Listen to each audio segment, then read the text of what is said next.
Hello बच्चों, let's see this question. Which of the following expressions are polynomial in one or more variable? State reason for your answer. There are 4 option. Let's solve this question one by one. तो चलो इस question को सबसे पहले यहाँ से हम की कंसेप्ट देखते हैं. तो देखो यहाँ से अगर हम की कंसेप्ट में क्या लिखेंगे, यहाँ से हम कंडीशन लिखेंगे. Condition for an expression to become polynomial. तो देखो यहाँ से अगर हम देखें तो पहला कंडीशन क्या होना चाहिए? पोलिनोमियल वेरिएबल होना चाहिए, होगा ना. वो क्या होना चाहिए? Variable should not be negative exponent.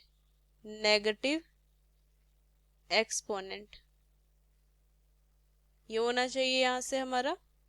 Should not be negative exponent, पहला कंडीशन. दूसरा कंडीशन अगर हम देखें तो यहाँ से लिखेंगे variable should not be in denominator. क्या होना चाहिए? जो हमारा वेरिएबल है वो हमारा कभी डेनोमिनेटर में नहीं होना चाहिए. जैसे कि ये हमारा देखिए यहाँ पे थर्ड ऑप्शन में एक्स जो है वेरिएबल वो क्या डेनोमिनेटर में है. उसी तरीके से अगर हम थर्ड कंडीशन यहाँ पे लिखे तो यहाँ से क्या लिखेंगे कि variable should not be in radical. क्या होना चाहिए? हमारा रेडिकल में नहीं होना चाहिए यहाँ पे वेरिएबल. और फोर्थ यहाँ से लिखेंगे कि पावर ऑफ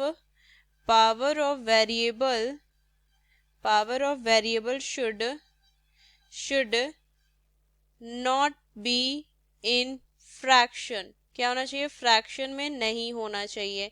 तो देखो यहाँ से एक एक करके अब यहाँ से हम देखते हैं. तो देखो फर्स्ट अगर देखो तो क्या 5x to the power 3/2 plus में 2y प्लस में 1. 2 वेरिएबल है यहाँ पे हमारा. अगर देखें तो x और y है. यहाँ से अगर हम वेरिएबल देखें यहाँ से लिखें तो देखो ये हमारा x और y है. तो देखो यहाँ से x की पावर 1 है लेकिन यहाँ पे सॉरी y की पावर 1 है लेकिन x की पावर 3/2 जो कि फ्रैक्शन में है. तो अगर ये फ्रैक्शन में है तो ये क्या होगा? पॉलिनोमियल होगा कि नहीं? तो यहाँ से हम लिखेंगे क्या कि ये हमारा क्या होगा? पॉलिनोमियल नहीं होगा. It's not a polynomial. ये क्या होगा हमारा? यहाँ से ये पॉलिनोमियल नहीं होगा. फिर देखो सेकंड यहाँ से अगर हम देखेंगे यहाँ से हमारा 4x टू द पावर 4. यहाँ से लिखेंगे 4x टू द पावर 4 नहीं है यहाँ पावर 4 है सिर्फ. और यहाँ से कितना है हमारा? प्लस में 2y प्लस में 1. 2y प्लस में 1. तो देखो यहाँ पे भी हमारा जो वेरिएबल है यहाँ से हमारा x कॉमा वाई, इसकी पावर 1 है इसकी पावर 4 है. तो ये हमारा क्या है? यहाँ से ये हमारा पॉलिनोमियल है. तो यहाँ से क्या लिखेंगे? ये जो है ये हमारा क्या है? ये हमारा पॉलिनोमियल है. से पॉलिनोमियल जिसकी पावर कितनी है? 4 है. तो यहाँ पॉलिनोमियल. और ये हमारा कैसा पॉलिनोमियल है? ये मोर वेरिएबल यहाँ से क्या है हमारा यहाँ से.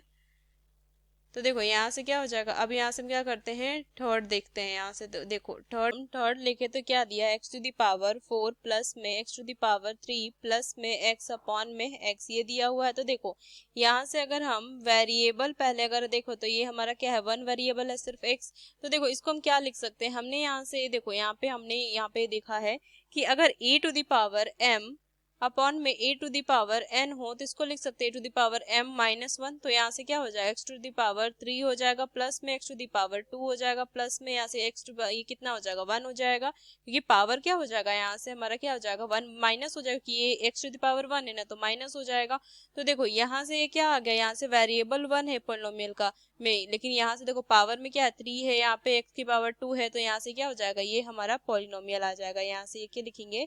ये हमारा यहाँ से पॉलिनोमियल आ जाएगा. ये हमारा पॉलिनोमियल होगा.